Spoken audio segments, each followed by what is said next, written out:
ఏం మాట్లాడదాం, మాకు 1 అవర్ ఉంటుందండి క్లాస్ జేఎన్టీలో. 1 అవర్ కన్నా తక్కువ మాట్లాడడం అనేది నా రక్త బొట్టులో ఒక చుక్కలో కూడా లేదు. కానీ గంట మాట్లాడితే వినే పరిస్థితిలో మీరు లేరు కాబట్టి 20 నిమిషాలు 25 మినిట్స్ అరౌండ్ మాట.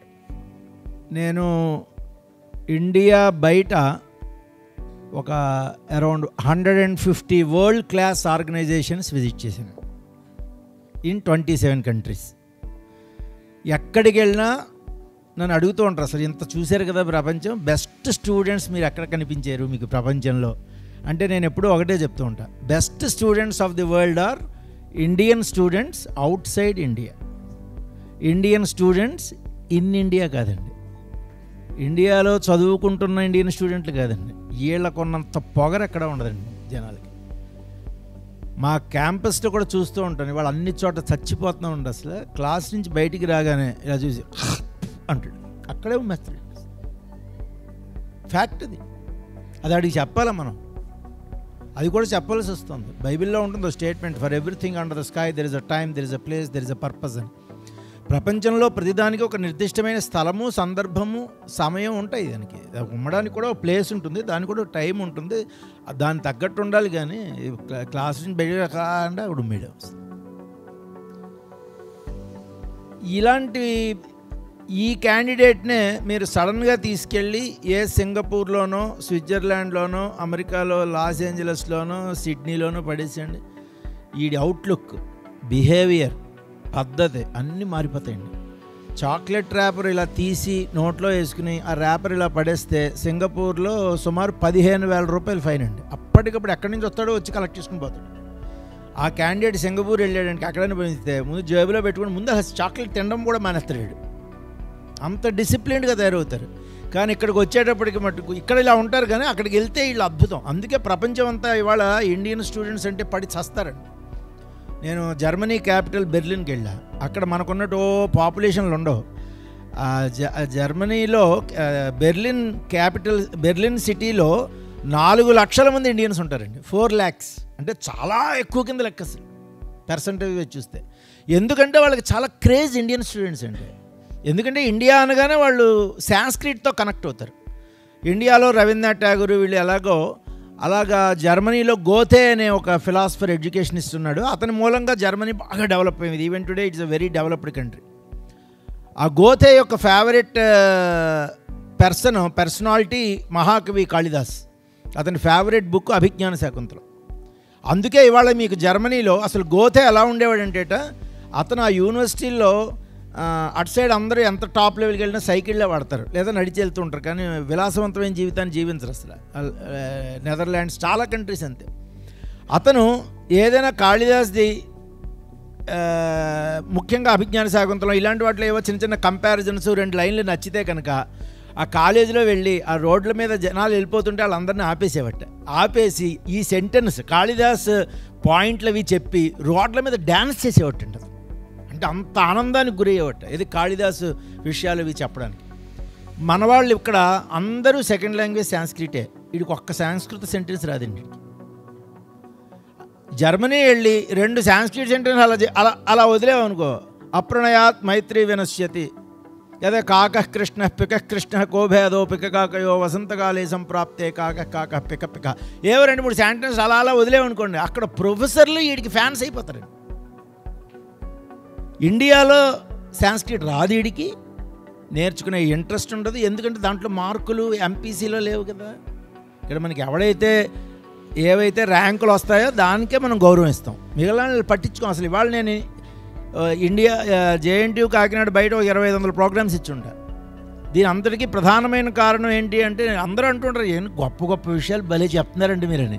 అసలు ఇవాళ మీకు సీక్రెట్ చెబుతున్నా, నేను చెప్పే ఈ అత్యద్భుతమైన విషయాలన్నీ కూడా నేను 7th, 8th, 9th క్లాసుల్లో చదువుకున్నాను. అందులోనూ మా తెలుగు మాస్టర్ క్రాఫ్ట్ మాస్టర్ ఉండేవారు అప్పట్లో. క్రాఫ్ట్ మాస్టర్ అంటే ఏ టీచరు రాకపోతే అతను వచ్చి ఏదో ఆయనకి తోచింది ఏదో చెప్పేవాడు, జనరల్ నాలెడ్జ్ అనేవాడు, గేమ్స్ గురించి చెప్పేవాడు, ఏదో టైం పాస్ అయ్యాడు. అలాంటి వాళ్ళు చెప్పిన విషయాలు ఇవాళ నేను ప్రపంచం అంతా చాటి చెబుతున్నాను. మన ఎడ్యుకేషన్ సిస్టమ్ డెఫినెట్లీ అంత అద్భుతంగా ఉంది, కానీ మనం దానికి తగ్గట్టుగా అవ్వట్లేదే. ఇవాళ మీకున్నన్ని అవకాశాలు చరిత్రలో ఏనాడు ఎవరికి లేవండి. ఎన్ని అవకాశాలు! ఆ అవకాశాలు నేను ఇవాళ వాట్ ఈజ్ ఇంజనీరింగ్ ఇవన్నీ చెప్పను, మీరన్నీ చూడొచ్చు, స్టడీ చేయొచ్చు, వీడియోస్లో ఉంటాయి ఇవన్నీ. ఇవాళ నేను యాక్చువల్గా ఏ రంగంలో అయినా సరే ఉంటే వేరంగం ఆడేయడం ఎలా అంటే, your birth may be common, death must be history. 194 దేశాలు నీవే, రాబోయే 300 సంవత్సరాలు మీవే. అవ్వాలి అంటే ఏం చేయాలి అని కరెక్ట్గా ఫాస్ట్గా ఒక 7 or 8 పాయింట్స్ చెప్తాను. ఏ రంగంలో అయినా సరే, ఏ రంగంలో అయినా సరే. అసలు అందరూ ఇంజనీరింగ్ వైపు రావడం మూలంగానే ఇంజనీరింగ్ నాశనం అయిపోయింది. అసలు ఇంజనీరింగ్కి బ్యాక్ బోన్ మ్యాథమెటిక్స్. వీడికి అసలు ఏం ఉండదు మ్యాథమెటిక్స్ అంటే. ఓ పురోగం జాయిన్ అయిపోతుంది, పిన్ని గారు అమ్మాయి జాయిన్ అయింది, లేదా పెద్దమ్మ గారు అబ్బాయి జాయిన్ అయింది, ఈడు జాయిన్ అయిపోతాడు, ఓ 10 మందిని నాశనం చేస్తాడు. ఇవాళ మీకు తెలుసు కదా, షెంజన్ వీసా అని ఉంది. ఆ వీసా తీసుకుంటే మీరు 30 దేశాలు తిరిగేయచ్చు. Germany, France, Italy, Netherlands, Austria, ఈ కంట్రీస్ అన్నీ తిరిగేయచ్చు. ఈ దేశాలన్నీ కూడా వెరీ రిచ్ కంట్రీస్ అండి, వెరీ వెరీ రిచ్ కంట్రీస్. కారణం టూరిజం. టూరిజం అంతలా డెవలప్ అవడానికి కారణం ఏంటి?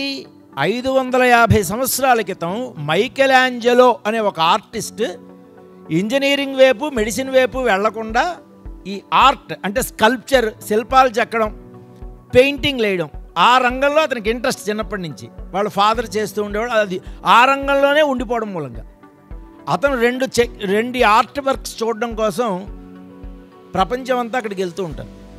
అందులో ఒక ప్లేస్ ఫ్లారెన్స్. ఇలాంటివి ఎక్కువ ఎందుకు చెప్తుంటారంటే మీకు కూడా ఉత్తేజం రావాలి, మనం కూడా విజిట్ చేయాలనే ఫీలింగ్ మీకు రావాలి. మా ఫ్రెండ్స్, మా స్టూడెంట్లు బోర్డు మంది అలా విజిట్ చేస్తుంటారు. ఫ్లారెన్స్ని కల్చరల్ క్యాపిటల్ ఆఫ్ యూరప్ అంటారు. అక్కడ మీకు మైకెల్ ఆంజెలో 22 సంవత్సరాల వయసులో చెక్కినటువంటి కింగ్ డేవిడ్ అనే శిల్పం మీకు కనబడుతుంది. 17 అడుగుల ఎత్తు మార్బుల్ స్టాచ్యూ అది. దాన్ని చూడడం కోసం నేను డిసెంబర్ నెలలో వెళ్ళాను. వెళ్ళేటప్పటికి నువ్వు ఎన్నో వాడివో కూడా అక్కడ నెంబర్ చెబుద్ది. నేను 17,85,336 క్యాండిడేట్. అంటే ఏడాదికి సుమారు 18 లక్షల మంది విజిట్ చేస్తూ ఉంటారు. 194 దేశాల నుంచి విజిట్ చేస్తారు. అక్కడికి వచ్చినాడు ఏం చేస్తాడు? అది ఒక్కటే విజిట్ చేయడు కదా, ఆ పక్కనే దగ్గరలో రోమ్ ఉంది, రోమ్ కూడా విజిట్ చేస్తాడు. రోమ్లో కూడా అతను చెక్కిన శిల్పమే ఉంటుంది, దాని పేరు పియటా. పియటా అంటే పిటి. జీసస్ క్రైస్ట్ చనిపోయిన తర్వాత డెడ్ బాడీని కిందకి దింపితే మదర్ మేరీకి ఇస్తే ఇంకా ప్రాణం ఉందేమోనన్న ఆశతో ఆవిడ చూస్తున్నట్టుగా మార్బుల్లో శిల్పం చెక్కాడు. ఆ శిల్పాన్ని చూడడానికి 2 నెలలు 3 నెలలు వచ్చి చూస్తారట. అదే పనికి అంత కీన్ అబ్జర్వేషన్ చూసి ఎంజాయ్ చేస్తారు. అక్కడ యూరప్ అంతా సెలబ్రేషన్ మోడ్లో ఉంటుంది. అక్కడేమో వాటికన్ సిటీలో ఇది ఉంటుంది, ఏది ఈ పియటా శిల్పం. ఇక్కడేమో కింగ్ డేవిడ్ శిల్పం ఉంటుంది. ఈ దాని నుంచి పక్కకి వెళ్తే మీరు అక్కడే సిస్టైన్ చాపల్ అని ఉంటుంది. చాపల్ అంటే చర్చి. ఆ చర్చి దీనికి డబల్ ఉంటుంది. ఎత్తు మట్టుకు బాగా ఎత్తుగా ఉంటుంది, మీకు ఒక 20 మీటర్ సుమారు ఎత్తు ఉంటుంది. అతను ఏం చేశాడంటే ఇక్కడ లాస్ట్ జడ్జిమెంట్ అని ఒక పెయింటింగ్ చేశాడు. అంటే చనిపోయిన తర్వాత జీసస్ క్రైస్ట్ అక్కడ నిలబడతాడు, పక్కన మదర్ మేరీ మాత నిలబడి ఉంటుంది. 364 హ్యూమన్ ఫామ్స్ని వేసాడు. అంటే lawyer, doctor, student, mother, father, అన్ని రకాల ప్రొఫెషన్స్, ప్రీస్ట్, ఇలా అన్ని ప్రొఫెషన్స్ని వేసాడు అనమాట. అప్పుడు జీసస్ క్రైస్ట్ జడ్జిమెంట్ ఇస్తాడు. అది ఆ ఉద్దేశంతో వేశాడు. అది చాలా విజిట్ చేయడానికని వెళ్తారు. ఆ టాప్లో సీలింగ్ డోమ్ రూపంలో ఉంటుంది. దాంట్లో సృష్టి పుట్టిన విధానాన్ని పెయింటింగ్ రూపంలో వేశాడు. 20 మీటర్ల ఎత్తులో అతను స్కెఫోల్డింగ్ ఇలా తీసుకెళ్తే ఇలా పడుక్కుని ఇలా పెయింటింగ్ వేసాడు. ఇవన్నీ చూడడానికి వెళ్తారండి. 550 సంవత్సరాల నుంచి ఈ దేశాల్లో ప్రతి ఆటో డ్రైవరు, ఆటో అనేది లేదు అసలు ఇక్కడ, ప్రతి ఆటో డ్రైవరు బెంజ్ గారు ఓనరే అయిపోవడానికి కారణం ఏంటో తెలుసా? ఏ ఇంజనీరింగ్ వైపు వెళ్లకుండా, మెడిసిన్ వైపు వెళ్లకుండా అతనికి నచ్చిన ఆ పెయింటింగు, ఆ స్కల్ప్చర్నే అతని వాళ్ళ అందులో ఉండడమే. మనకి ఏ ఫీల్డ్ అయితే మనకు నచ్చిందో అందులో మనం ఉంటేనే రాణిస్తాం. మీకు ఓ ఎగ్జాంపుల్ చెప్తాను. ఈ రోజుల్లో మార్పు వేరు కదండి అని. జేఎన్టీ యూనివర్సిటీ సెంటర్లో అంబేద్కర్ స్టాచ్యూ పెట్టాం. 10 లక్షలు పెట్టి కొన్నాం, చేయించాం. దాని శిల్పి ఐఐటి మెడ్రాస్లో ఆర్టిఫిషియల్ ఇంటెలిజెన్స్ డిపార్ట్మెంట్ దగ్గర థింకర్ అని ఒక స్టాచ్యూ చేశాడు. అతనే ఆర్టిస్ట్, అతని పేరు వడియార్. కాకినాడకి దగ్గరలోనే కొత్తపేట అనే ఊరుంది. ఆ ఊళ్ళో అతను శిల్పి అనమాట. అతను పెద్దగా చదువుకోవాలా. అతను ఎలా చేస్తాడో తెలుసా శిల్పాలు చెక్కడం? మీరు ఆశ్చర్యపోతారు. ఒక శిల్పం చెక్కాలి అంటే దాన్ని కంప్యూటర్ ద్వారా విభిన్నమైనటువంటి యాంగిల్స్లో అతని ముక్కు సైజ్ ఎంత, ఇట్నుంచి చూస్తే ముక్కు వెడల్పు ఎంత, ఇట్నుంచి ఎదురుగుండా చూస్తే ముక్కు ఎలా ఉంది, పైనుంచి చూస్తే ముక్కు ఎలా ఉంది, ఇవన్నీ కూడా చాలా క్రిటికల్గా కెమెరాస్ని యూజ్ చేసి వాటన్నిటిని డైమెన్షన్స్ని స్టడీ చేసి వాటి ద్వారానే అతను స్టాచ్యూ తయారు చేస్తాడు. అంటే ఏంటి, ఇవాళ టెక్నాలజీ అనేది ఏదో ఫలానా ఎవరి సొత్తు కాదు అది. నువ్వు ఏమి చదువుకోకపోయినా టెక్నాలజీ వాడచ్చు. ఆ టెక్నాలజీని వాడి అతను ఈ అద్భుతమైన స్టాట్యూలు తయారు చేస్తాడు. 10 లక్షలు పెట్టి మనం కొన్నామంటే అందులో కనీసం అతనికి 8 లక్షల ప్రాఫిట్ ఉంటుంది. మీరు వాళ్ళ ఎస్పీ బాలసుబ్రహ్మణ్యం వెళ్తే మొన్న ఈ అందరి స్టాట్యూస్ తయారు చేస్తాడు యూజింగ్ టెక్నాలజీ. ఎందుకు చెబుతున్నానంటే, ముందుగా మీరు గ్రహించవలసింది ఏంటంటే, అస్సలు ఇష్టం లేని ఏ ఫీల్డ్కి వెళ్ళాలి అన్నది కొంచెమైనా ఆలోచన చేసే వెళ్ళండి. గుడ్డెత్తు చేల్లో పడినట్టుగా పొలోమని వచ్చేసేకండి. ఇవాళ ఈ అరేంజ్ చేసిన ప్రోగ్రామ్ కూడా ఇదేదో కైట్ గురించి చెప్పడానికి రాలా. జేఎన్టీయూ కాకినాడ అనే 16 జూలై 1946లో స్థాపించబడిన గ్రేటెస్ట్ గవర్నమెంట్ యూనివర్సిటీ గురించి చెప్పవలసిన అవసరం కూడా లేదు. మేము కేవలం మీకోసం వచ్చాం. Your children they should reach great heights. ఈ మధ్య నేను జెనీవాకి వెళ్తే వెళ్ళే ముందు లాస్ట్ మినిట్లో చిన్న స్టేటస్లో పెట్టా, నేను ఇలాగ జెనీవా వస్తున్నాను, anybody interested can meet me అని. బోల్డ్ లగేజ్ కూడా ఉంది. వెంటనే ఒక అతను వచ్చి నన్ను రిసీవ్ చేసుకున్నాడు, జెనీవా అంతా తిప్పాడు. రాగానే అతను చాలా లక్కీ అనమాట అతను దొరకడం. అసలు అతను ఏమని చెప్పాడంటే, సార్ మీరు నాకు బాగా తెలుసు సార్, యాక్చువల్లీ నేను ఇవాళ జెనీవాలో వరల్డ్ ఎకనామిక్ ఫోరంలో వర్క్ చేస్తున్నానండి నేను కన్సల్టెంట్గా, దానికి కారణం మీరే సార్ అంటే. మీరేంటంటే, సార్ మా ఫాదరు నేను కలిసి ఓసారి మీ దగ్గరికి కౌన్సిలింగ్ అని వచ్చామండి, వచ్చి ఏ బ్రాంచ్ తీసుకోవాలి అని వచ్చాం. మా ఫాదర్కి నేను ఇంజనీరింగే చేయాలని అనుకునేవారు, మీరు నన్ను అడిగారు నీ ఇంట్రెస్ట్ ఏంటంటే నాకు ఎకనామిక్స్ అంటే చాలా ఇష్టం అని చెప్పాను. వెంటనే మీరు మా ఫాదర్ని కూడా కన్విన్స్ చేసి అసలు ఎకనామిక్స్లో జాయిన్ చేయండి, అద్భుతమైన ఫ్యూచర్, అంత ఇంజనీరింగ్ అవసరం లేదు, చాలా షైన్ అవుతాడని చెప్పి మీరు చాలా ఒక 1 అవర్ మాట్లాడి దాని తర్వాత వచ్చారు. మా ఫాదర్కి అస్సలు ఇష్టం లేకపోయినా మొత్తానికి నన్ను ఎకనామిక్స్లో జాయిన్ చేశారు ఢిల్లీలో శ్రీరామ్ కాలేజ్లో. దాని తర్వాత ఇవాళ యూఎస్లో నేను దానికి ఫర్దర్గా లండన్లో చేశాను, లండన్ స్కూల్ ఆఫ్ ఎకనామిక్స్లో. దాని తర్వాత ఇప్పుడు యునైటెడ్ నేషన్ ఆర్గనైజేషన్లో వరల్డ్ ఎకనామిక్ ఫోరంలో ఇవాళ వర్క్ చేస్తానని చెప్పడం జరిగింది. ఎందుకు చెబుతానంటే, ఇది ఏదో ఒక చిన్న ఇన్సిడెంట్ అని అనుకోకండి, ఇది చాలా ఇంపార్టెంట్ లైఫ్లో. మనం నచ్చిన దాంట్లో ఏదో ఉంటుంది, దాంట్లో దూరడమే బెటర్. ఓకే, ఇది ఫస్ట్ పాయింట్ నేను చెప్పదలుచుకుంది. చప్పట్లు కొడితే సెకండ్ పాయింట్కి వెళ్తాను. చప్పట్లు ఎందుకు కొట్టాలంటే, నేను ప్రపంచ చరిత్రను శాసించిన ప్రతి గొప్ప పుస్తకాన్ని చదివా. అందులో ఒక అద్భుతమైన పుస్తకం War and Peace written by Leo Tolstoy, 1325 పేజీల పుస్తకం. ఆ పుస్తకం యొక్క సమగ్ర సారాంశం ఏం చెప్పిందంటే, పరస్పరం ప్రశంసించుకుందాం, ప్రశాంతంగా జీవిద్దాం అన్నాడు. ఫ్యామిలీ లైఫ్లో కానీ, ఫ్రెండ్స్తో కానీ, రిలేషన్స్లో కానీ ఒకళ్ళనొకళ్ళు very good very good very good అని కనుక మనం బతికితే జీవితాంతం చాలా హ్యాపీగా బ్యూటిఫుల్ లైఫ్ లీడ్ చేయొచ్చు. అది నేను చెప్పదలుచుకున్న రెండో పాయింట్. ఓకే, నేను మీ వైపు జాలిగా చూస్తేనే చప్పట్లు కొట్టడం అది చేయకండి, నేను జాలిగా ఎందుకంటే ఇది మూడో పాయింట్ ఏంటంటే, అసలు జాన్ కీట్స్ అనే గ్రేటెస్ట్ పోయెట్ ఏం చెప్పాడంటే, ఎవడైనా టీచర్ మంచి పాయింట్ చెప్పినప్పుడు అవతల వ్యక్తి మంచి పాయింట్ ఏదైనా చెబితే నచ్చినా నచ్చకపోయినా ప్రశంసించడం అనేది మన కనీస ధర్మం. రెస్పాన్స్ ఈజ్ అవర్ రెస్పాన్సిబిలిటీ అన్నాడు. ఆ రెస్పాన్సిబుల్గా మనం ఫీల్ అవ్వాలంటే, ఏదైనా మంచి పాయింట్ ఉందంటే మీరు నన్ను అప్రిషియేట్ చేయట్లా, ఆ లియో టాల్స్టాయ్ని అప్రిషియేట్ చేస్తున్నారు. సో అలా అది కూడా ఎలా ఉండాలని చెప్పాడు జాన్ కీట్స్ అంటే, as naturally as leaves to a tree. నేను మీ వైపు జాలిగా చూస్తేనే చప్పట్లు కొట్టడం కాదు, తెలియకుండా అసంకల్పిత ప్రతీకార చర్యలాగా కుడి చేయి ఎడం చేతి మీదకి పోవాలి, కళ్ళల్లో కాంతులేనాలి, ఒక అరమందహాసం. త్రివిక్రమ్ శ్రీనివాస్ పాట రాశాడు, అమ్మాయే సన్నగా అరనవ్వే నవ్వగా అన్నాడు. ఆ ఆఫ్ స్మైల్ పెదాల మీద నాట్యం చేయాలి, అంత న్యాచురల్గా ఉండాలట. అది కూడా ఎలా ఉండాలట, చెట్టుకో కొమ్మకో ఆకులు పుట్టుకొచ్చినంత సహజంగా, కొబ్బరికాయలోకి నీరు తనంతట తానై ప్రవేశించినంత సహజంగా, ఒక తల్లి తన బిడ్డకు పాలిచ్చినంత సహజంగా ప్రశంస ఉండాలి. సో ఇది మూడో పాయింట్ కూడా చాలా ఫాస్ట్గా కూడా వస్తున్నామండి. ఇంకా నాలుగో పాయింట్, నేను జేఎన్టీ యూనివర్సిటీ కింద 161 కాలేజెస్ ఉన్నాయి, 2.5 lakh స్టూడెంట్స్ ఉన్నారు. ఇండియాలో ఉన్న 1300 యూనివర్సిటీస్ ఉన్నాయి. అన్నింటిలోకి గవర్నమెంట్ యూనివర్సిటీస్లో ఈ మధ్యకాలంలో NAC A+ గ్రేడ్ సంపాదించినటువంటి యూనివర్సిటీ జేఎన్టీయూ కాకినాడ.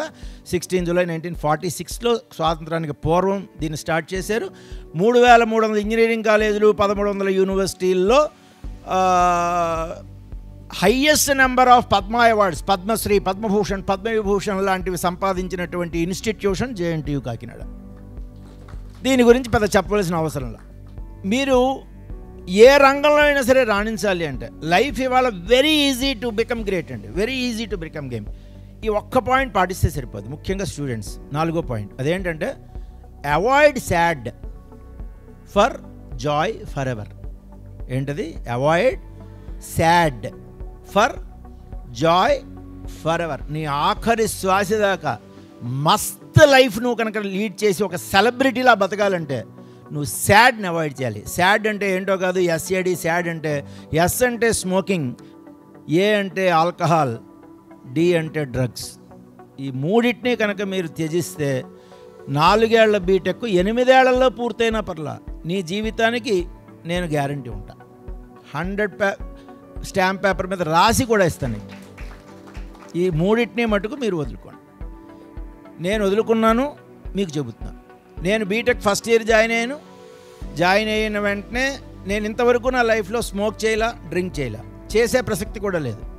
దీనికి కారణం బీటెక్ ఫస్ట్ ఇయర్లో జాయిన్ అయిన వెంటనే నేను నా గర్ల్ ఫ్రెండ్కి ప్రామిస్ చేశా. ఏమని? నేను స్మోక్ చేయను, నేను డ్రింక్ చేయను అని నెత్తి మీద తల మీద చెయ్యట్టి మరీ ప్రామిస్ చేశా. మాటకి కట్టుబడి ఉన్న దాన్నే స్నేహధర్మము అంటారు. అయితే చాలా సంవత్సరాల తర్వాత నా గర్ల్ ఫ్రెండ్ చనిపోయింది.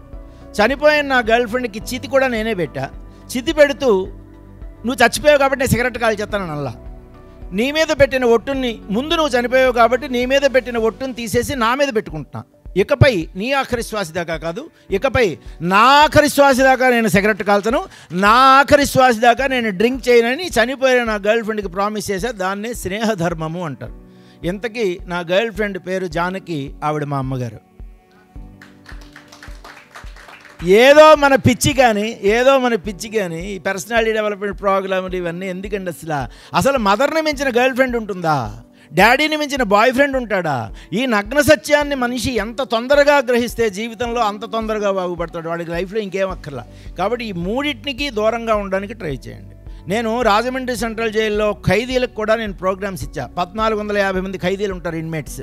వాళ్ళకి నేను చెప్పేది ఒకటే, every professor had a past, every criminal has a future. ఇవాళ ఏదో జైల్లో ఉన్నాడు కదా అని అడిగి ఫ్యూచర్ లేదనుకుంటే ఎలాగా? వాళ్ళకు కూడా ట్రైనింగ్ ఇవ్వాలి. ట్రైనింగ్ ఇవ్వలేకపోతే ఇక్కడ విలాసవంతమైన జీవితం జీవిస్తున్న వాడు కూడా జైల్లోకి వెళ్తాడు. దొరికినాడే దొంగ. సో ఈ మధ్య నన్ను పిలిచారు మళ్ళీ ప్రోగ్రామ్కి. నాకు కుదరలేదు, వేరే విషయం. బట్ నేను ఆశ్చర్యకరమైన విషయం ఏంటంటే ఇవాళ రాజమండ్రి సెంట్రల్ జైల్లో 3000 మంది ఖైదీలు ఉన్నారు. 3000 మంది. అసలు దాని కెపాసిటీయే 1600.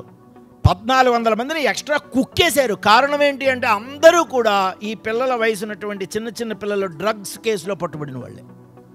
ఇందులో చాలామంది వాళ్ళకి డ్రగ్స్ అలవాటు కూడా లేదు. వాళ్ళు అనడం డ్రగ్స్ అలవాటు లేదు. ఏదో అరే ఇక్కడి నుంచి వైజాగ్లో ఇచ్చేయాలి, నీకు ఇచ్చేసిరా అని చెబుతాడు. ఏదో సగం ఇన్ఫర్మేషను ఇస్తే నీకు 2000 ఇస్తాను, 3000 ఇస్తాను అంటాడు. 3000 ఇచ్చేస్తే ఏదో మదర్కి ఏదో ఉపయోగపడుతానో ఏదో మంచి ఉద్దేశంతోనే ఇస్తాడు. బట్ ఈ లోపల క్యాచ్ అయ్యాడా ఇంకెవడో ఏంటో వెంటనే చేయలే. సో ఈ స్మోకింగ్కి ఈ మధ్య నేను హెల్త్ యూనివర్సిటీ వైస్ ఛాన్సలర్ గారిని అడిగా. ఆయన అన్డౌటెడ్లీ డాక్టర్ ఐవి రావు అని స్టేట్లో ది బెస్ట్ డాక్టర్ అని చెప్పచ్చు. ఆయన అడిగా, ఇవాళ ఏం మాట్లాడినా క్యాన్సర్ అంటున్నారు సార్. అన్ని పాయింట్లు చెప్తే జనాలు వినే ఉద్దేశంలో లేరు. నేను ఏదైనా చెప్పాలని అనుకున్నా, ఏదైనా ఒక పాయింట్ చెప్పండి సార్. క్యాన్సర్ రాకుండా ఉండాలంటే ఏం చేయాలంటే ఒక పాయింటే చెప్పాలి అంటే కనుక స్మోకింగ్ చేయొద్దని చెప్పాడు. స్మోకింగ్ చాలామంది అనుకుంటారు నేను రెగ్యులర్గా నేనే హ్యాబిట్ లేదు, ఎప్పుడైనా ఒకసారి ఒకటి కాలుస్తాను, ఆ ఒకటి కూడా చాలుస్తాను. సో స్మోకింగ్కి చాలా దూరంగా ఉండాలి. ఆల్కహాల్ గురించి నేను చెప్పక్కర్లేదు, వెరీ వెరీ డేంజరస్. దాని మీద alcohol actually it is a medicine. దాన్ని శృతి మించి తీసుకుంటే అది మనం కంట్రోల్లో ఉండవు. మనకు ఒకసారి అలవాటు అయిందంటే ఇంక పీతలా తాగేస్తావు అంతే, నువ్వు నీకు కంట్రోల్ ఉండదు. ఇక నేను ఒక విషయం చెప్తా చూడండి ఆల్కహాల్ గురించి. ఈ ఆల్కహాల్ ఇలాంటివి ఉన్న వాళ్ళకి ఏంటంటే విపరీతమైన కోపం, మూడీగా ఉంటారు. నేను వియన్నా అనే సిటీకి వెళ్ళా. Vienna is the capital of Austria. ప్రపంచంలో సగం సైన్స్ ఆస్ట్రియాలో పుట్టిందంటారు. సైన్స్ సిటీ అనమాట అది. వియన్నా అనే నది పక్కన ఉంది కాబట్టి దానికి వియన్నా అనే పేరు వచ్చింది. దాన్ని ఏమంటారు తెలుసా? ఇంటర్నేషనల్గా music city of the world అంటారు. ప్రపంచం అంతటికీ మ్యూజిక్ సిటీ క్యాపిటల్ అది. ప్రపంచాన్ని శాసించిన greatest musicians like Beethoven, Mozart, Brahms, Schubert వీళ్ళందరూ కూడా అక్కడ ఆ వియన్ నీళ్ళు తాగిన వాళ్ళే. ఆ నలుగురి సమాధులు ఒకే చోట ఉంటాయి. చాలా జాగ్రత్తగా గమనించండి. మొజార్ట్ అనేవాడు 34 సంవత్సరాల వయసులో చనిపోయాడు. అంత జీనియస్ అయ్యుండే. కారణం ఆల్కహాల్. అతని చావు ఎలాంటిదంటే, అతను చనిపోతే ఎక్కడో పాతేశారు. అతనితో పాటు డెడ్ బాడీని తీసుకెళ్ళడానికి ఒక్కడు కూడా లేడు. శ్మశానంలో ఆ కాటి కాపరి ఈ డెడ్ బాడీ ఆఫ్ మజార్ తప్ప ఎవరు లేరట. అతనికి ఎక్కడ బాధాడో అతనికే గుర్తులేదు. దాని తర్వాత ఇంకోటి ఎవడో వచ్చాడు. కానీ ఈ బీథోవెన్ లాంటి గొప్ప గొప్ప వాళ్ళ సమాధులన్నీ అక్కడ పెట్టారు కాబట్టి, ఇంత గొప్ప వాళ్ళ సమాధి పక్కన మొజార్ట్ సమాధి కూడా ఉండాలని గ్రహించి అక్కడో కప్పెట్టేశారు. నేను అతని సమాధి చూద్దామని వెళ్దామని అంటే అది ఎవడో తెలియదు, అసలు పట్టించుకోలేదు. అసలు అతను కూడా ఏకాగ్గానే చచ్చిపోయాడు. లాస్ట్ 2 years తినడానికి తిండి లేక చచ్చిపోయాడు. సో ఎందుకు చెబుతానంటే, ఈ సాడ్ స్మోకింగ్, ఆల్కహాల్ అండ్ డ్రగ్స్కి దూరంగా ఉండండి. ఇంకా మీ లైఫ్ మీరు చూసుకోకర్లేదు. అద్భుతమైన లైఫ్ మీకు ఉంటుంది. Okay, this is the 4th point. ఇంకో మంచి పాయింట్ ఏంటంటే, ఐన్స్టీన్తో సమానమైన మేధావి ఒకడు ఉన్నాడు. అతని పేరు డానియల్ కాన్మెన్. అతను ఒక బుక్ రాశాడు, థింకింగ్ ఫాస్ట్ అండ్ స్లో అనే బుక్ రాశాడు. ఫ్యూచర్లో ఎప్పుడైనా సరే ఇమ్మీడియట్గా మీరు ఆ బుక్ కొనండి. సెకండ్ హ్యాండ్ బుక్ 50 రూపాయలు దొరుకుతుంది. ఇన్ మై పర్సనల్ ఒపీనియన్ ఆ పుస్తకాన్ని మించిన బుక్ లేదు. ఆ పుస్తకాన్ని 50 రూపాయలు సెకండ్ హ్యాండ్ పుస్తకాన్ని మీ పిల్లలకి గిఫ్ట్గా ఇవ్వడం మొదలెట్టండి. సాయంత్రానికి వాడిపోయే 300 రూపాయల ఫ్లవర్ బొకే ఇస్తే వాడి మీద నెగిటివ్ ప్రభావం కూడా చూపించే అవకాశం ఉంది. అదే మీరు శాశ్వతం ఈ పుస్తకాలు లాంటివి కనుక మీరు గిఫ్ట్గా ఇస్తే డెఫినెట్గా ఇంపాక్ట్ క్రియేట్ చేస్తుంది. యంగెస్ట్ ప్రెసిడెంట్ అయిన తర్వాత జాన్ ఎఫ్ కెనడీ అతని ఫేవరెట్ టీచర్ అయినటువంటి సర్వేపల్లి రాధాకృష్ణన్ని వాషింగ్టన్కి పిలిస్తే ఆయన నా కోసం ఏదైనా సెంటెన్స్ చెప్పండి అంటే సర్వేపల్లి రాధాకృష్ణన్ చెప్పాడు, circumstances are more powerful than man. మనిషి కన్నా అతని చుట్టుపక్కల ఉన్నటువంటి పరిసరాలు, మనుషులు, వారు మాట్లాడే భాష, వాళ్ళు చదివే పుస్తకాలు, వాళ్ళ ఆలోచనలు, ఇవి చాలా ప్రభావం చూపిస్తాయి. నువ్వు ఎంత తోపైనా సరే, నీ చుట్టుపక్కల ఉన్న వాళ్ళ లాంగ్వేజ్ బాగాలేకపోతే నీకు లాంగ్వేజ్ రాదు, వాళ్ళ ఆలోచనలు బాగాలేకపోతే నీ ఆలోచనలు పాడైపోతాయి. యక్షుడు ధర్మరాజును ప్రశ్న అడిగాడు, బెస్ట్ ఫ్రెండ్స్ ఎవరని. ఇప్పటికీ ఎప్పటికీ మానవ మస్తకాల్ని శాసించేవి పుస్తకాలే నా ప్రాణ స్నేహితులు. విద్యా ప్రవసతః మిత్రం, విద్యా ప్రవసతో మిత్రం. పుస్తకాలను మించిన స్నేహితులు ఉంటారా సార్ అని తిరిగి ప్రశ్నేశాడు. ఎప్పుడైతే మనం అసలు పుస్తకాలని పూర్తిగా విస్మరించేమో అప్పుడే యాక్చువల్గా స్టూడెంట్స్ చాలామంది షైన్ అవ్వడం అనేది మానేశారు. మీరు అబ్జర్వ్ చేయండి. పూర్వం ఇళ్లల్లో అస్తమాటు చేతిలో పుస్తకం ఉందని తిట్టేవారు తల్లిదండ్రులు. ఏంట్రా అస్తమాటు ఏదేదో ఆడరానో ఏదో నవలో ఏదో చదువుతూనే ఉండరు. ఇప్పుడు పోయేవి. సో పుస్తకాలని బెస్ట్ ఫ్రెండ్స్ పుస్తకాలు కాబట్టి your child should always be surrounded by books. ఆడు చదవకపోయినా పర్లా. ఒరియా భాషలో సెంటెన్స్ చెప్తారు, రుచోన రుచి ఖాయిబే పీతో బుజేన బుజ్ పోడ్ గీత అని. అర్థమైనా అర్థం కాకపోయినా భగవద్గీత చదువు, అది చేసే మంచి వచ్చేస్తుంది. రుచిగా ఉన్నా లేకపోయినా కొన్ని రకాల ఆకులు తిను, అవి చేసే మంచి వచ్చేస్తాయి. అలాగే విధంగా పుస్తకాలు చదవాలని అక్కర్లా. ఆడికి ఇలాంటి పుస్తకాలు ఏదో టైంలో చదువుతాడు, వర్షం పడినప్పుడు, ఫ్రెండ్ రానప్పుడు, ఈ లోపల ఏదో పేజ్ చదువుతాడు, కొత్త సెంటెన్సో ఏదో నేర్చుకుంటాడు, చాలా ఉపయోగపడుతుంది. చాలా అద్భుతమైన విషయం. కాబట్టి పుస్తకాలని ప్రతి పిల్లలకి చాలా జాగ్రత్తగా గమనించండి. మీ ఇంటికి ఎవరైనా వచ్చి మీ ఇంట్లో టీవీని ఎప్రిషియేట్ చేసి, మీ ఇంట్లో లైబ్రరీ కన్నా టీవీ కనుక పెద్ద సైజులో ఉంటే తల్లిదండ్రులుగా మీరు చాలా పెద్ద పొరపాటు చేస్తారనమాట. అర్థమవుతుందా? ఫర్ ఎగ్జాంపుల్ మీకు అర్థం అవ్వాలంటే మా ఇంటికి రండి. మా ఇంట్లో టీవీ సైజు చాలా ఆర్డినరీ సైజ్, చిన్న సైజ్, ఇంతే ఉంటుంది. మా ఇంట్లో లైబ్రరీ చూస్తే ఎవడైనా సరే సెల్ఫీ తీసి, అంత ప్రపంచ చరిత్రను శాసించే ప్రతి గొప్ప పుస్తకం, సెకండ్ హ్యాండ్ పుస్తకం 20 రూపాయల్లో unto the last by Ruskin నా దాంట్లో ఉంటుంది. 7 habits of highly effective people నా దగ్గర ఉంటుంది. ఎప్పుడైతే when your children are surrounded by that, చూసేవాడికి నీ పిల్లల మీద ముందు గౌరవం పెరుగుతుంది. ఇంట్లో టెలివిజన్ కన్నా లైబ్రరీ సైజు పెద్దది ఉండాలి. ఇది మీరు గుర్తుంచుకోండి. మీ పిల్లలకి డెఫినెట్గా ఇది ఉపయోగపడుతుంది. నీ మీద మీ వచ్చే గెస్ట్కి ఒక గౌరవం పెరుగుతుంది. ఇది నేను చెప్పదలుచుకున్న 5th పాయింట్. తెలుగులో యాక్చువల్గా ఒక మంచి పద్యం ఉంది. మాకు 7వ క్లాసులో పద్యాలు చెప్పేవారు. పుస్తకములున్న పూరి గుడిసెకైనను నిరుపేద కాపుగా ఉండగలను, పుస్తకములు లేని భూరి భువనంబునందు చక్రవర్తిగానైన నేను ఇమడజాల. చాలా పెద్ద బిల్డింగ్ ఉందిట. దానికి నువ్వు చక్రవర్తి పొజిషన్లా ఉండరా అని చెప్పేట. కానీ అందులో పుస్తకాలు లేవంటే నాకు సఫికేటింగ్గా ఉంటుంది, నేను ఉండలేను. అదే ఒక పక్కన చిన్న పాకు ఉంది, దానికి నెలకి 3,000 ఇస్తాను నీకు ఫుడ్, నెలకి 3,000 శాలరీ ఇస్తా, పాకలో ఉండాలి, కాపలాదారుగా ఉండాలి. కానీ అందులో పుస్తకాలు ఉన్నాయంటే నేను దీనికి వెళ్తానని చెప్పాడు. ఇది మన తెలుగు సాహిత్యం, తెలుగు కల్చర్ అది. సో ఎప్పుడైతే పుస్తకాలు ఉన్నాయో తెలియకుండా నాలెడ్జ్ వస్తూనే ఉంటుంది. నెక్స్ట్ పాయింట్, ఇలాంటి ప్రోగ్రామ్స్కి వచ్చినందుకు మీ అందరికీ ధన్యవాదాలు. చాలా ఇంపాక్ట్ క్రియేట్ చేస్తాయి. లాటిన్లో స్టేట్మెంట్ ఉంటుంది, ఆర్స్ లాంగా ఆర్టిస్ట్ బ్రెవిటస్ అని. బ్రెవిటస్ అంటే బ్రీఫ్. ఇప్పుడు నేనున్నాను, టీచర్ కూడా ఒక ఆర్టిస్టే. నేను ఎంతసేపు ఉంటా మీతో? 2 hours 3 hours మ్యాక్సిమం. కానీ మీరు ఈ 3 గంటల్లో సంపాదించే నాలెడ్జ్ శాశ్వతమైనది, దానికి చావులేదు. ఎందుకంటే మీరు వెళ్ళిన తర్వాత మీ ఫ్యామిలీ మెంబర్స్తో షేర్ చేసుకుంటారు, ఫ్రెండ్స్తో షేర్ చేసుకుంటారు, రేపొద్దున పిల్లలు పుట్టిన తర్వాత కూడా ఇందులో కొన్ని మంచి పాయింట్లు వాళ్ళతో షేర్ చేసుకుంటారు. Knowledge is transfer of civilisation అన్నాడు ప్లాటో. ఎప్పుడైతే నాలెడ్జ్ నీ ద్వారా నేర్చుకున్న విషయం నలుగురికి విస్తరించిందో నీకు ఇంకా చావులేదు. అందుకని ఆర్స్ లాంగా ఆర్టిస్ట్ బ్రెవిటస్.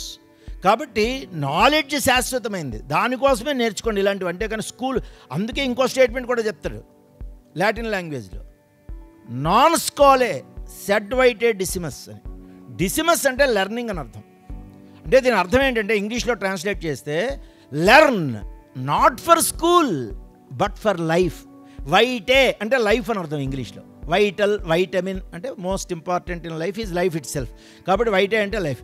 కాబట్టి స్కూల్ కోసం నేర్చుకోకండి, తల్లిదండ్రుల కోసం చదవకండి, కేవలం లైఫ్ కోసం చదవండి. ఎందుకంటే అమెరికా ప్రెసిడెంట్ అయిన తర్వాత just before getting the Nobel prize Barack Obama ఏమన్నాడంటే 19th century బ్రిటిషర్స్ది, 20th century మా అమెరికాది, 21st century ఇండియాది.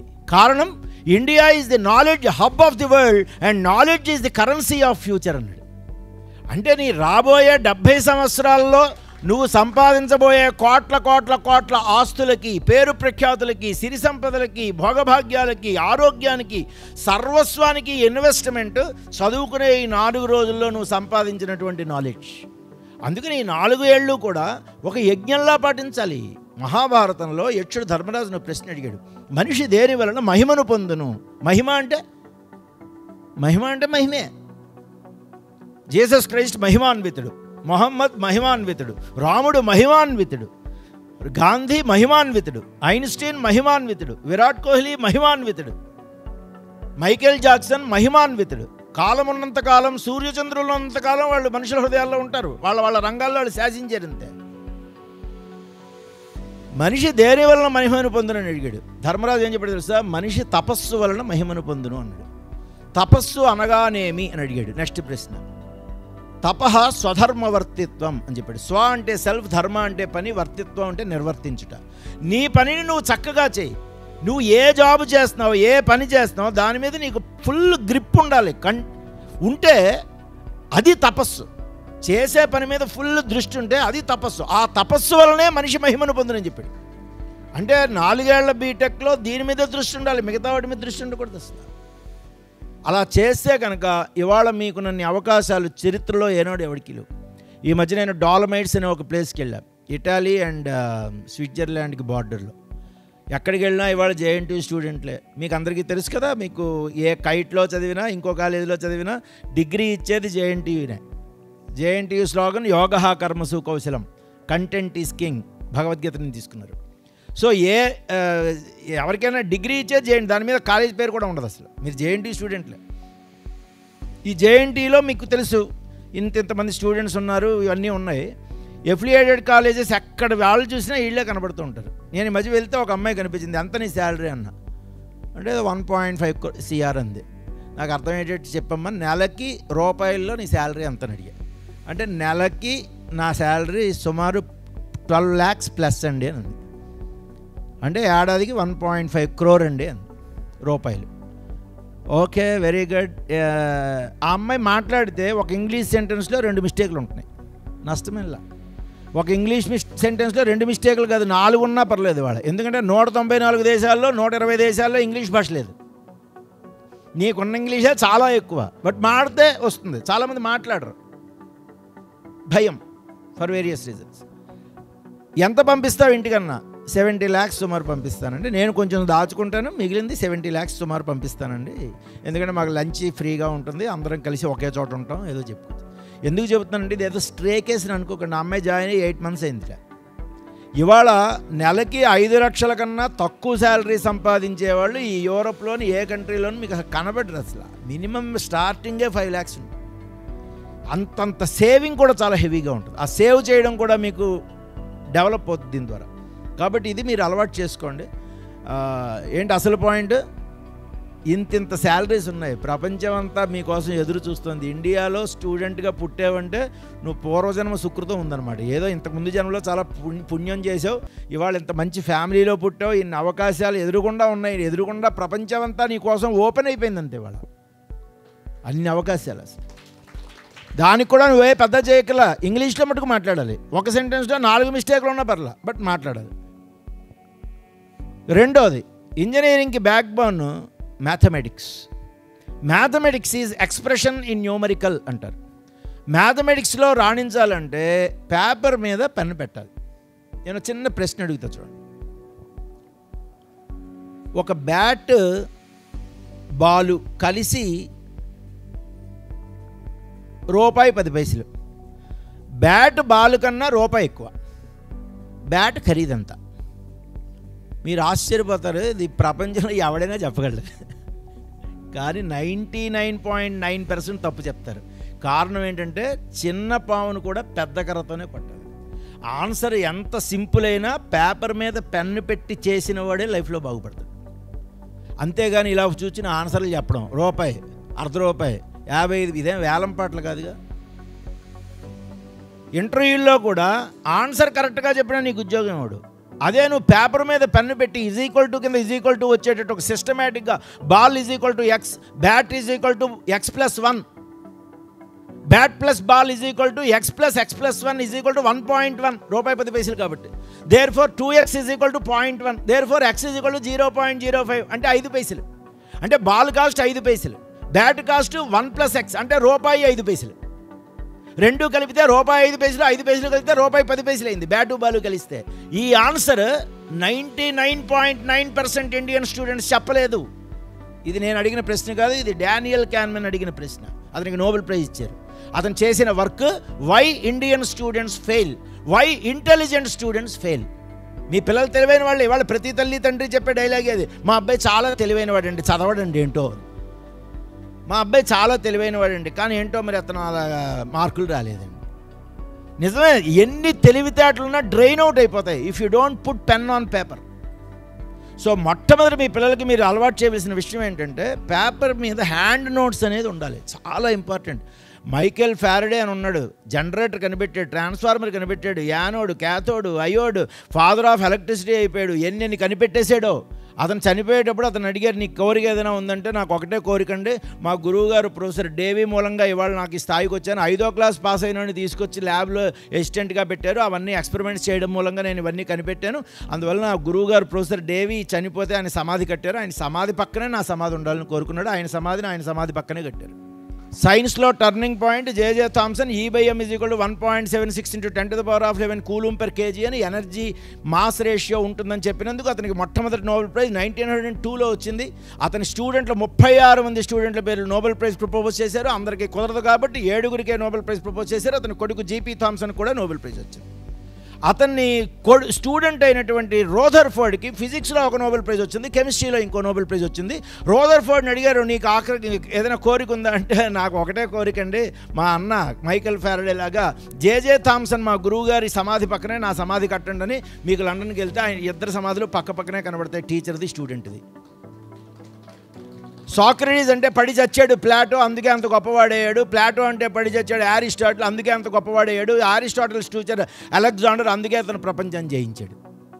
ఈ టీచర్ స్టూడెంట్ రిలేషన్ని చక్కగా డెవలప్ చేసుకోవడం అనేది కూడా పిల్లలకి చెప్పాలి. కొంత వయసు వచ్చిన తర్వాత 24 గంటలు తల్లిదండ్రులు మేమే ఆడికి చెప్పేస్తామని అనుకుంటాడు, నా భీమవరం భాష వచ్చేది. 9 నెలలు దాటిన తర్వాత బిడ్డ తల్లి కడుపులోనే ఉంటే తల్లికి బిడ్డకి కూడా చాలా డేంజర్, పోతారు ఇద్దరు. ఇంటర్మీడియట్ అయిపోయిన అబ్బాయి కానీ అమ్మాయి కానీ కుటుంబంలో తల్లిదండ్రులతో పాటే ఉండి చదువుకుంటే ఆడు ఎలాగా పోతాడు, కుటుంబం కూడా నాశనం అయిపోతుంది. కొంత వయసు వచ్చిన తర్వాత పక్షికి రెక్కలున్న పక్షిని వదిలేయాలి, అంతేగాని అక్కడే కూర్చోబెడితే లాంగ్వేజ్ డెవలప్ అవ్వాలంటే మాట్లాడితేనే లాంగ్వేజ్ వస్తుంది. మీరేమి మీ ఇంటి దగ్గరికి వచ్చి ఇంగ్లీష్ని ఇంగ్లీష్ ఫ్రెండ్స్ దగ్గర మాట్లాడే అవకాశం అయితే ఉంది. నీ దగ్గరికి వచ్చి ఇంగ్లీష్లో మాట్లాడా? అమ్మ please close the door here అంటాడా? అమ్మ please get me A glass of water please mummy అంటాడా? చచ్చినా అండు. అమ్మ వాతియమ్మ వాతియమ్మ ఏంటమ్మా, ఇదే లాంగ్వేజ్. గేదెల భాషే డెవలప్ అవుతుంది. తల్లిదండ్రులు పిల్లల్ని పక్కనే కూర్చోబెట్టుకుంటే గేదెల భాష డెవలప్ చేయించగలరు, అంతే, అంతకు మించి ఏముండదు.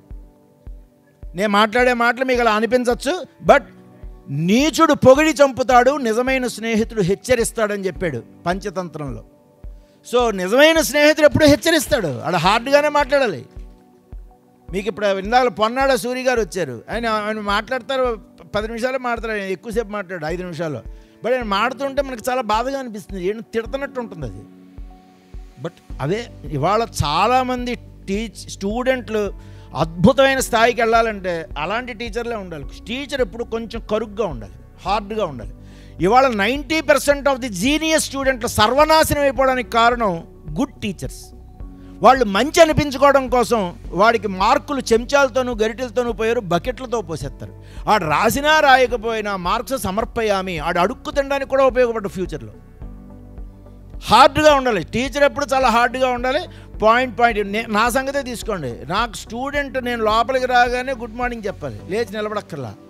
ఒక చేతిలో క్యాలిక్యులేటర్ ఉండాలి, రెండో చేతిలో పాకెట్ డిక్షనరీ ఉండాలి. అందుకే ప్లస్ నా హ్యాండ్ రైటింగ్ నేను ఉన్న దాంట్లో చాలా బాగా రాస్తా, సిస్టమేటిక్గా రాస్తా. 32 mm మార్జిన్ వదిలి ఫస్ట్ లెటర్స్ అన్నీ ఒక లైన్లో వచ్చేటట్టుగా రాస్తా.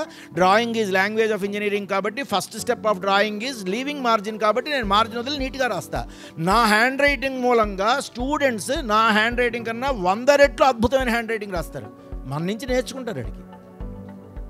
సో మనం అంతే. సో కరుగ్గా ఉండాలి, హార్డ్గా ఉండాలి. నేను ఒకటి ఇది, 2 నేను ప్రతి క్లాస్కి 60 మంది స్టూడెంట్లు ఉంటారు, 66 మంది ఉంటారు కొన్ని చోట్ల. ప్రతి బ్యాచ్కి నేను ఒక వాట్సాప్ గ్రూప్ క్రియేట్ చేసుకుంటాను స్టూడెంట్లతో. చేసి ఏం చేస్తాను, వాడు టాప్లో పేరు, రోల్ నెంబరు, డేటు రాసి నీట్గా రాసి దాన్ని పిక్ తీసి 4-5 పేజీలు వాట్సాప్ గ్రూప్లో పోస్ట్ చేయాలి. అలా ప్రతి స్టూడెంట్ పోస్ట్ చేయాలి. నేను వాళ్ళకి కరెక్షన్స్ చెబుతూ ఉంటా, ఇక్కడ ఇలా ఉంది, ఇక్కడ ఇలా ఉంది. అది వాడు చదివి వాడు పోస్ట్ చేయడానికి ముందు మళ్ళీ దాన్ని యూజ్ చేసి రాయాలి. ఇలా బోల్డ్ క్లాసులు అవుతాయి, 30-40 క్లాసెస్ అవుతాయి. ముందు వాళ్ళు చేసిన వాళ్ళ హ్యాండ్ రైటింగ్ మిస్టేక్స్ అబ్జర్వ్ చేయాలి, నేను చెప్తున్నా ఫాలో అవ్వాలి. ఎంత మార్పు వచ్చేస్తుందండి, ఉత్తినే వచ్చేస్తారండి. వన్ పర్టికులర్ టైంలో 6 collectors were my direct students, 6 collectors. తరగతి గదిలో అలా నేర్చుకోవాలి. తరగతి గది కూడా ఒక శ్మశానమే, ఇచ్చట అజ్ఞానము ఖననము చేయబడును అన్నాడు సర్వేపల్లి రాధాకృష్ణన్. తరగతి గదంటే నీ అజ్ఞానం ఖననం చేయబడి నాశనం అయిపోవాలి, అసలు జ్ఞానిగా ముందుకెళ్ళాలి. కానీ వాళ్ళు అవన్నీ ఏమీ లేవు. చాలామంది పేరెంట్స్ పిల్లలంటే భయపడుతున్నారు. చాణక్యుడు చెప్పాడు ఎప్పుడో, ఎచ్చట నిస్వార్థ సేవా తత్పరులు విద్యావేత్తలు పరిహసించబడెదరో, ఎగతాళి చేయబడెదరో, అచ్చట దుర్భిక్షములు విలయతాండవము చేయుగాక. ఏ సమాజంలో, ఏ విద్యాలయంలో టీచర్లు స్టూడెంట్లకు భయపడతారో, ఏ కుటుంబంలో తల్లిదండ్రులు పిల్లలకు భయపడతారో, ఆ కుటుంబం విచ్ఛిన్నం కాక తప్పదు, ఆ విద్యా వ్యవస్థ విచ్ఛిన్నం కాక తప్పదని చెప్పాడు. ఇవాళ ప్రతి ఇళ్లలోనూ ఈ బ్రేకప్లు రావడానికి కారణం ఇదే.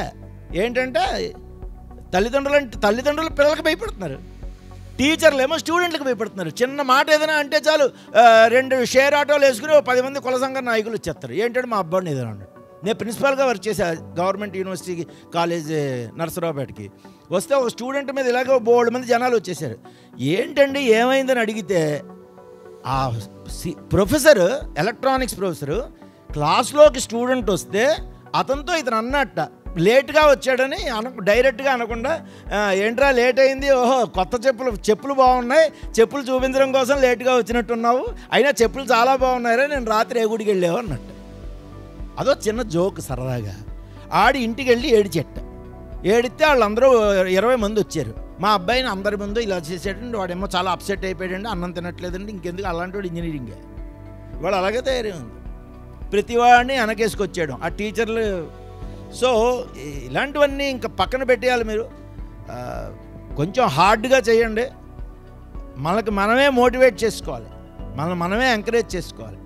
ఫస్ట్ సాహిత్యంలో నోబెల్ ప్రైజ్ వచ్చింది ఇఫ్ అనే పోయంకి వచ్చింది. రుడ్యార్డ్ కిప్లింగ్ రాశాడు. పంచతంత్రం తాతలు మామలు బాధ్యతాయుతంగా పంచతంత్రం కథలు చెబితే, మిత్రలాభం కథలు చెబితే, తర్వాత అతను ఇంగ్లాండ్ వెళ్ళి సెటిల్ అయిపోతే ఆ చిన్నప్పుడు నేర్చుకున్న విషయాలనే గుర్తు తెచ్చుకుని జంగిల్ బుక్ అని ఒక బుక్ రాశాడు. దానికి అతనికి ఇఫ్ అనే పోయం రాశాడు. దానికి అతను నోబెల్ ప్రైజ్ ఇచ్చారు. అందులో చెప్పిన విషయాన్నే అతను ఇన్స్పిరేషన్తో 1911లో రవీంద్రనాథ్ ఠాగూర్ ఓ పోయం రాశాడు, గీతాంజలిలో. 2 పోయమ్స్ అతనికి నోబెల్ ప్రైజ్ వచ్చాయి. మొదటి పోయం ఏంటి అతను రాసింది?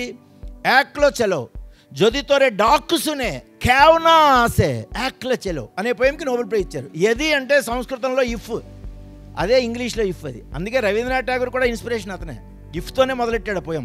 యొది తోరే నీ యొక్క డాక్ మెసేజ్ సునే కేవనా ఆసే, నువ్వు మంచి పని చేయాలని అనుకుంటున్నావు, నీట్గా హ్యాండ్ రైటింగ్ రాయాలి అని అనుకుంటున్నావు, నీ ఫ్రెండ్స్ ఎవరు ఎంకరేజ్ చేయట్లా, మీ తల్లిదండ్రులు ఎంకరేజ్ చేయట్లా, బట్ మంచి పని, వాళ్ళు ఎంకరేజ్ చేయాలండి, నిన్ను నువ్వే ఎంకరేజ్ చేసుకుని ముందుకెళ్ళు, ప్రపంచం నీ వెనకాతలు నడుస్తుందని చెప్పాడు. రెండో పాయింట్ అతను ఏం చెప్పాడు? అరే భాయ్ హోబే హోబే నిషిదిన్ భరోష రఖీష్. జాగ్రత్తగా అంటే చాలా అద్భుతమైన పోయం, ఈజీగా అర్థమైపోతుంది బెంగాలీ అయినా. అరే భాయ్ హోబే హోబే, ప్రపంచంలో అన్నిటికన్నా కాస్ట్లీయెస్ట్ మెడిసిన్ ఇది. 30 లక్షల కోట్ల US$ మెడిసిన్. ఆ మెడిసిన్ ఏంటి? ఈ లైన్. అన్నిటికన్నా చీపెస్ట్ మెడిసిన్ కూడా ఇదే, రూపాయి ఖర్చు లేదు. ఎవరో ఒక ప్రాబ్లంలో ఉన్నారు, మీ పిల్లలే ప్రాబ్లంలో ఉన్నారు, లేదా స్టూడెంట్ ప్రాబ్లంలో ఉన్నాడు, మీరు మాట్లాడవలసిన సెంటెన్స్ ఏంటి? అరే భాయ్ హోబే హోబే. నువ్వు ఉండరా ఓ కంగారే. మనిషి అంటే ఎవడు? సుఖాలు ఉంటాయి, దుఃఖాలు కూడా ఉంటాయి. సుఖ దుఃఖాలు రెండూ ఉంటేనే వాడి మనిషి అవుతాడు. Got the point? ఓకే, చివరికి వచ్చాం, క్లోజ్ చేసేయాలి. 7 పాయింట్లు అయిపోయి 8వ పాయింట్లు చప్పలు కొట్టడం మానేశారు. మరి 25 years ఏంటిదా నాకు లైఫ్లో అన్హ్యాపీనెస్ అంటే ఏంటి? మస్త్ ఉంటుంది, మస్త్ ఏదైనా మస్తే.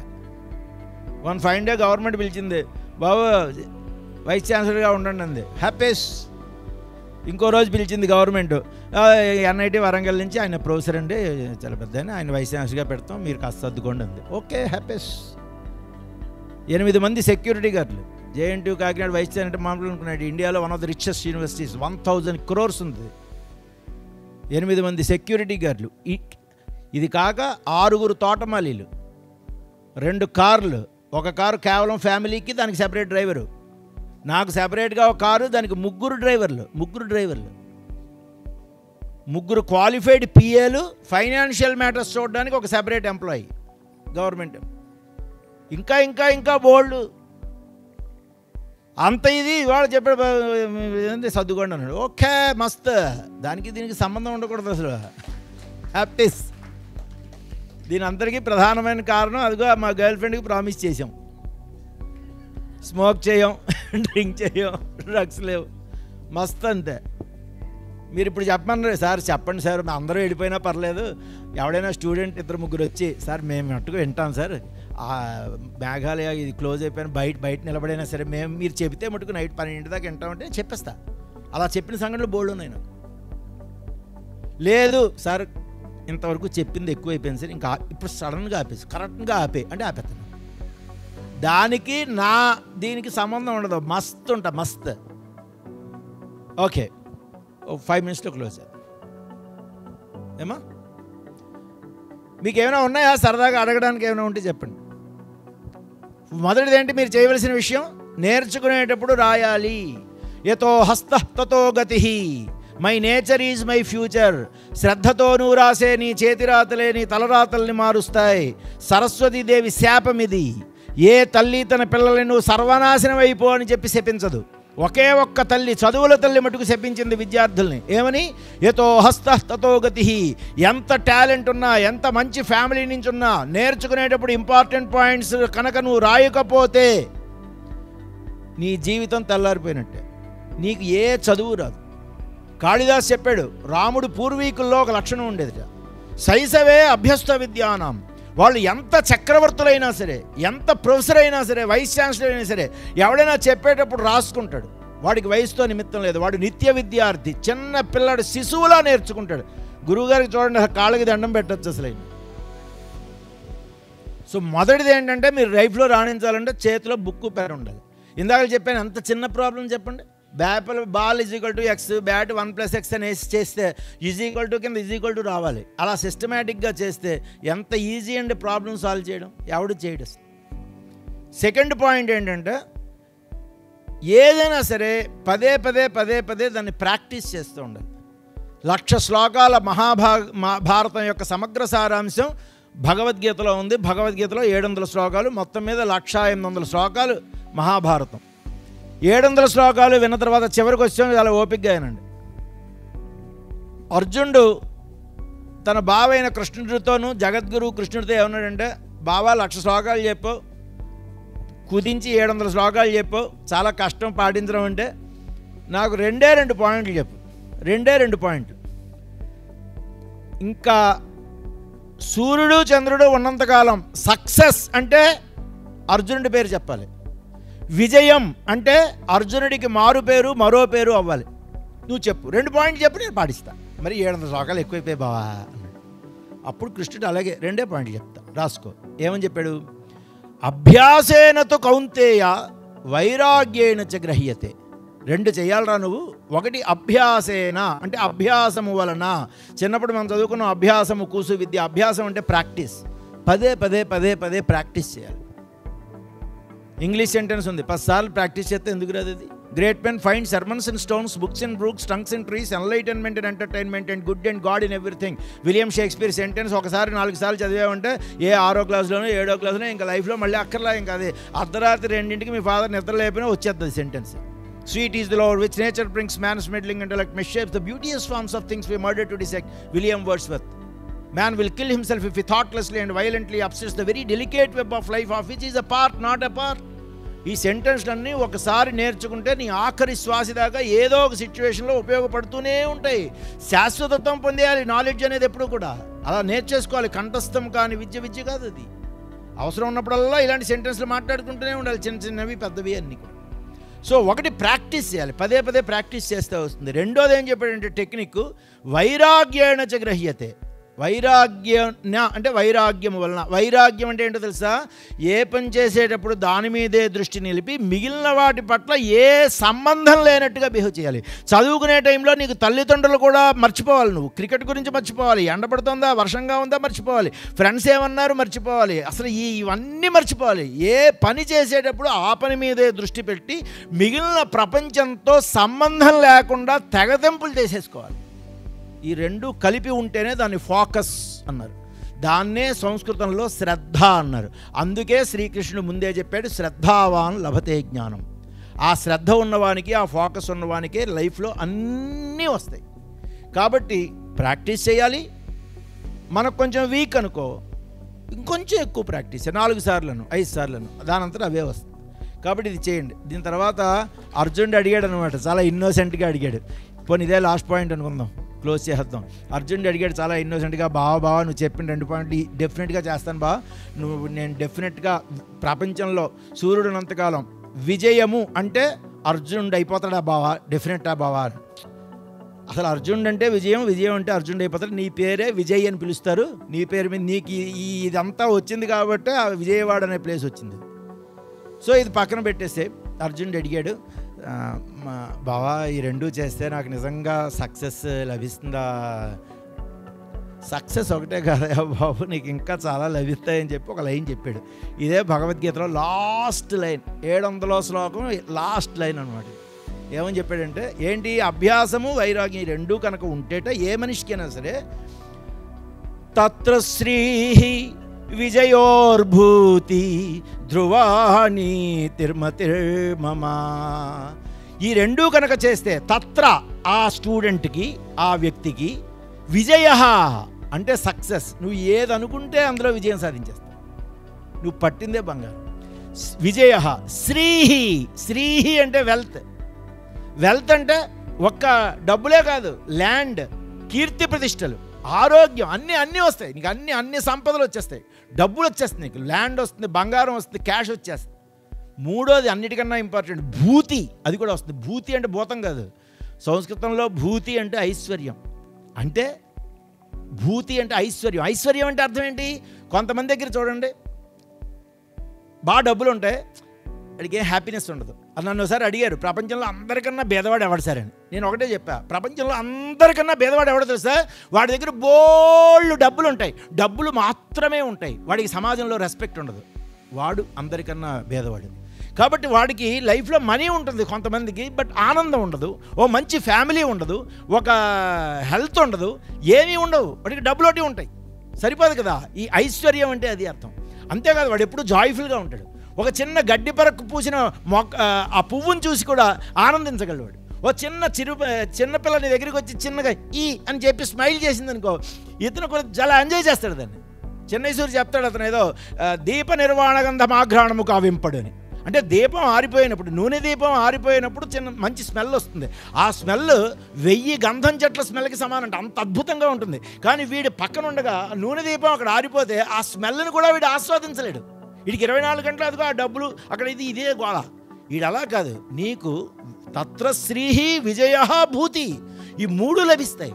నువ్వు కేవలం మనీ సక్సెసే కాదు, నువ్వు అసలు ఎక్కడికి వెళ్ళినా చిన్నపిల్లలు చేతులు చాచి నీ మీద దగ్గరికి వచ్చేస్తుంటారు. ఎవడు చూసినా నేను చూడగానే గర్వంగా తలెత్తుకుని నాకు తెలుసు అతను అని నీ గురించి చెప్పుకుంటాడు. Your birth may be common, death will be history. ఎన్ని సంవత్సరాలు రక్తమాంసాలతో భూమి మీద ఊరేగా ఉన్నది మనిషికి జీవితాన్ని ఇవ్వదుగా. చనిపోయిన తర్వాత ఎన్ని వందల సంవత్సరాలు మనుషుల హృదయాల్లో శాశ్వతంగా సూర్యుని కన్నా ప్రకాశవంతమైన మంచితనంతో నువ్వు భాసిల్లుతావో వెలుగొందుతావో అదే మనిషికి నిజమైన జీవితాన్ని ఇస్తుంది. కాబట్టి 194 దేశాలని జయించిన చక్రవర్తివి నువ్వే అవుతావు. 300 సంవత్సరాల తర్వాతే కాదు, కాలం ఉన్నంతకాలం, సూర్యచంద్రాదులు ఉన్నంతకాలం, నదీ సమూహాలు ఉన్నంతకాలం, పర్వత సమూహాలు ఉన్నంతకాలం ప్రపంచంలో ఒక మంచి వ్యక్తిగా, ఇంజనీర్ కాకపోతే నష్టమే లేదు, బట్ ఒక మంచి మనిషిగా మట్టుకు మనుషుల హృదయాల్లో శాశ్వతంగా ఉంటావు అర్జున అని చెప్పి ఆ బావ శ్రీకృష్ణుడు అతనికి చెప్పాడు. కాబట్టి ఆ రెండింటిని పాటించాడు. ఇవాళ సక్సెస్ అంటే అర్జునుడి పేరు చెబుతున్నాం. ఇవాళ ప్రపంచం అంతా కోరుకునేవి వీటే. సో మీ పిల్లలు కూడా ఇవి చేయాలి అంటే ఏవో పెద్ద పెద్ద విషయాలు ఏం చేసేకల్లా, బేభత్సమైన బరువులు ఏం మోసేకల్లా, ఆడుతూ పాడుతూ ఆటలు పాటలు సంగీతం సాహిత్యం సరదాలు ముచ్చట్లు లేని చదువు శ్మశానంతో సమానం అన్నాడు మురళీకృష్ణ. కాబట్టి అలాంటి చదువులను పక్కన పెట్టి చదువుతో పాటుగా రోజుకి 45 నిమిషాలు అమ్మాయిలైనా సరే అబ్బాయిలైనా సరే చెమట పట్టే ఆటలాడాలి. ఇది కాక ఐన్స్టీన్ చెప్పినట్టుగా if success is equal to A is equal to x + y + z, where x is equal to work అంటే studies, y is equal to play అంటే చెమట పట్టే ఆటలు, z is equal to silence అన్నాడు. సైలెన్స్ అంటే ఆ సైలెన్స్గా ఉండడం అనేది మెయింటైన్ చేయాలి. అందుకే రుడియార్డ్ కిప్లింగ్కి నోబెల్ ప్రైజ్ ఇవ్వడానికి కారణం ఇంకో పాయింట్. అతను ఏం చెప్పాడు తెలుసా, one who enjoys music in the midst of noise is the genius అని చెప్పాడు. అంటే మన లైఫ్లో బోల్డ్ ఇబ్బందులు ఉంటాయి, రకరకాల విషయాలు మనల్ని బాధ పెడుతూ ఉంటాయి, రకరకాల ఫ్రెండ్స్ మనల్ని డిస్టర్బ్ చేస్తూ ఉంటారు. ఆ డిస్టర్బెన్స్ల మధ్యలో కూడా నువ్వు టీచర్ చెప్పే చదువు మీద ఫోకస్ చేయగలిగి చేసే పని మీద కనుక దృష్టి నిలపగలిగితే యు ఆర్ ద జీనియస్. నువ్వు ఏ జాబ్ కోసం వెళ్ళక్కర్లా, ప్రపంచంలో ఉన్న జాబులన్నీ నీ పాదాక్రాంతమవుతాయి.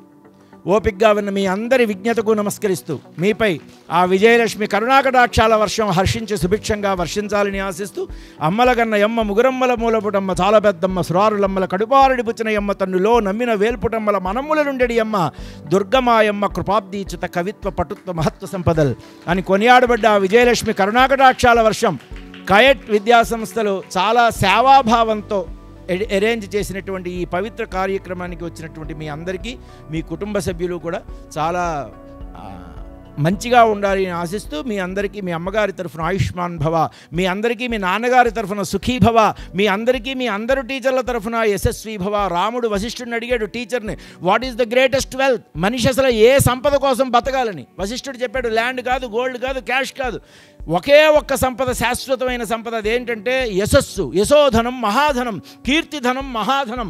రామా నువ్వు సూర్యవంశంలో పుట్టావు, సూర్యుడున్నంతకాలం నువ్వు మనుషుల హృదయాల్లో మంచి పేరుతో నువ్వు భాసిల్లాలి రామా అని అతను బ్లెస్ చేశాడు. కాబట్టి రాముడు చనిపోయిన 7500 సంవత్సరాల తర్వాత కూడా ప్రతి ఊళ్ళోనూ ఆయన గుళ్ళు వెలిసాయి, ప్రతి గుండెల్లోనూ ఆయన గూళ్ళు కట్టుకుని మనం నిద్రిస్తున్నాం. అలాంటి జీవితమే మీకు కూడా రావాలి. యశోధనం మహాధనం, కీర్తి ప్రతిష్టలను మించిన సంపద లేనే లేదు. ఆ సంపదే మీకు పుష్కలంగా ఉండాలి అని ఆశిస్తూ మీ అందరికీ మరొక్కసారి యశస్వి భవ, యశస్వి భవ, యశస్వి భవ. We are all citizens of the world. Remember that. I am not a Hindu. I am not a Christian. I am not a Muslim. I am not even an Indian. I am a citizen of the world. I am a global engineer. ఈ ప్రపంచం అంతా మందే అని అనుకుని ఉండండి. ఈ ప్రపంచం అంతా మీకు రెడ్ కార్పెట్ వెల్కమ్ చేస్తుంది. ఇవాళ 90% ఆఫ్ ది జాబ్స్ మనకి తెలంగాణలో ఉన్నాయి. మెయిన్ ఈ ప్రాంతం ఆ ప్రాంతం అని అనుకోకండి. మీరు జేఎన్టీయూ కాకినాడకు వస్తే 194 దేశాలు రపరపలాడుతూ కనబడుతుంటాయి 20 అడుగుల ఎత్తుల్లో. మొత్తం ఇండియాలో ఒక్కచోటే ఉంది అది. అలాగా వసుధైక కుటుంబకం అనే కాన్సెప్ట్తో డెవలప్ చేసాం. We are all citizens of the world. అన్ని దేశాలు ఒకటే. కాబట్టి నాతో పాటు గట్టిగా చెప్పండి అందరూ కలిసి, జై మురళీకృష్ణ, జై కయట్, జై జేఎన్టీయూ, జై విశాఖపట్నం, జై కాకినాడ, జై తెలంగాణ, జై ఆస్ట్రేలియా, జై అమెరికా, జై యూరప్, జై ఆంధ్రప్రదేశ్, జై ఆంధ్రప్రదేశ్, జై హింద్, జై హింద్, జై హింద్.